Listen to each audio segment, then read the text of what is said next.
Hola a todos y bienvenidos a IA Paraguay 24. Esta semana, el Estado paraguayo se enfrentó a un espejo de dos caras. Por un lado, la acción decidida contra el crimen organizado internacional. Por el otro, la intervención de su propia capital por un presunto descalabro administrativo. Hoy vamos a analizar esta dualidad. Veremos cómo, mientras se anuncian victorias contra el narcotráfico en el extranjero, en casa se lucha por encontrar fondos para el asfalto y pagar salarios.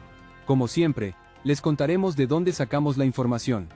Contrastaremos lo que reporta la prensa independiente, como ABC Color, Última Hora y La Nación, con la narrativa oficial de la Agencia de Información del Gobierno, ip.gov.pi. Quédense hasta el final, porque hoy vamos a desgranar una semana marcada por capturas y auditorías, una semana que nos obliga a preguntar, ¿dónde está el verdadero poder y la verdadera crisis del Estado? Empezamos. Arranquemos con la noticia que sacudió la política local, la intervención de la Municipalidad de Asunción. Medios como Última Hora y La Nación han seguido de cerca el trabajo del interventor, Carlos Pereira. Según los reportes, sus primeras conferencias de prensa fueron reveladoras. El interventor informó que, al asumir, la municipalidad había duplicado su recaudación diaria, lo que permitió pagar salarios atrasados. Sin embargo, pintó un panorama sombrío. Afirmó que solo quedaba asfalto para 3 días. ABC Color, por su parte, citó al interventor diciendo que no había fondos para salarios y que ahora no hay para asfalto, una frase que resume la precariedad encontrada. La investigación, según los medios, se centra en los puntos denunciados por la Contraloría General de la República, y el interventor ya ha logrado acceder al 100% de la documentación que necesitaba para su auditoría. Esta es la cara de la crisis interna. La historia de una capital que, según estos informes periodísticos, se encontraba en una situación financiera crítica, afectando servicios tan básicos como el mantenimiento de sus calles. Es la crónica de un Estado que debe intervenirse a sí mismo para poder funcionar. Pero mientras la municipalidad estaba bajo la lupa, a miles de kilómetros de distancia, se concretaba un golpe de alto perfil. La prensa, especialmente Última Hora y ABC Color, abrió sus portadas con la noticia. José Estigarribia, alias La Maldad, considerado una pieza clave del esquema del narcotraficante Sebastián Marcet, fue capturado en Dubái. Los reportes destacan su perfil, un ex asistente fiscal, lo que vuelve a poner sobre la mesa la profunda infiltración del narcotráfico en las instituciones del Estado. Según Última Hora, las autoridades de Emiratos Árabes ya solicitaron a Paraguay una misión de seguridad para su extradición. Este es un triunfo innegable para las fuerzas de seguridad y la cooperación internacional.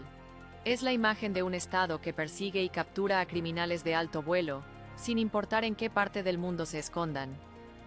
Y aquí es donde la historia se vuelve compleja. Para entender la visión oficial de la semana, vamos, como siempre, a la fuente, la agencia ip.gov.pi. La narrativa del gobierno se centró en la acción y la gestión. La agencia IP destacó el golpe de $3,5 millones al narcotráfico, con erradicación de plantaciones ilegales en Canindeyú, mostrando un Estado activo en la lucha local contra las drogas. También se enfocó en los logros diplomáticos, como la conversación franca y productiva entre el presidente Peña y Lula da Silva, sobre temas estratégicos como Itaipú y Mercosur. La visión oficial es la de un país que avanza, que dialoga con potencias mundiales y que combate el crimen con firmeza. Y ahí lo tienen, el Paraguay de la gestión internacional y los golpes al narco, narrado por el optimismo oficial. Y el Paraguay de la crisis municipal y la infiltración institucional, documentado por la prensa independiente. La paradoja es evidente. ¿Cómo se reconcilian ambas realidades? Por un lado, el Estado demuestra su capacidad para coordinar una captura en Dubái. Por otro, parece incapaz de gestionar las finanzas de su propia capital, sin una intervención de emergencia. La captura de La Maldad es un éxito, pero su historia como exfuncionario público es, a la vez, un síntoma del fracaso en prevenir la corrupción.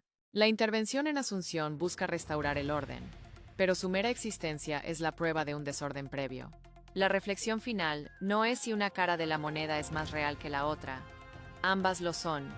El verdadero desafío es entender cómo un mismo Estado puede ser tan eficaz en el escenario internacional y tan vulnerable en su gestión interna. La pregunta clave es si los éxitos en la lucha contra el crimen son sostenibles cuando las bases de la administración pública parecen tambalear. Ahora queremos saber tu opinión. ¿Qué te preocupa más? ¿La presunta mala gestión en la municipalidad de Asunción o la infiltración del narcotráfico en el estado? ¿Crees que son dos caras del mismo problema? Déjanos tu comentario, dale like si valoras este análisis y suscríbete a IA Paraguay 24 para seguir explorando la verdad con todas sus complejidades. Que tengas una buena semana y nos vemos el próximo domingo.